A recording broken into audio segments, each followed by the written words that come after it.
So, may item na naman tayo from Lazada.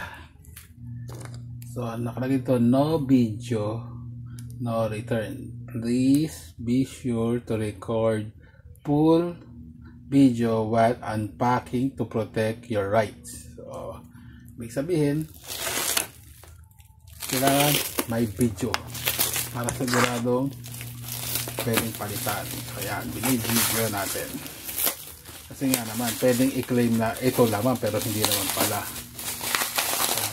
Napalitan na pala ng bato. So, pwedeng bato na dumating sa kanila or na-receive nila yung item pero pinalitan na lang ang bato. Sa kanila, i-video na yung pag mismong nandun na sa part ng box na bato laman. So, kasi ito, from start to finish, dapat daw naka-record. So, ito na.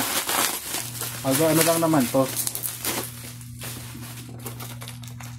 hindi kamahalang gamit, at ito ay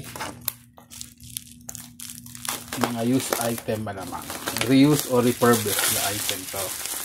Actually refurbished to. So kailangan ko kasi pang trial lang ng aking computer.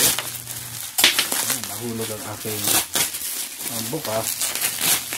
So this is an old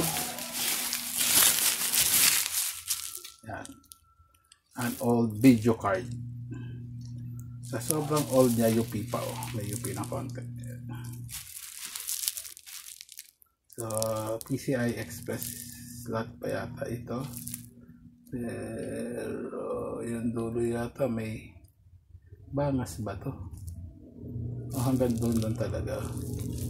Ayan, mayroong gas-gas yung connection sa dulo. Try lang natin kasi sa isa nating lumang video card, lumang board. So meron tayong luma kasing board, hindi ko alam, hindi ko ma-determine kung ang sira ba ay hard disk o video card mismo. So may warranty naman daw siya.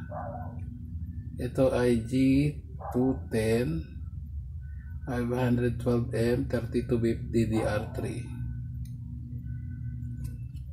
Ayan siya, lumang-luma na yan. Nababasa niyo ba? Hindi ko nababasa eh. Kalabo ng mata ko. So ayan. Anyway, try natin sa ating motherboard. Tingnan natin kung okay. Next video na lang po. Check natin kung ano nangyari.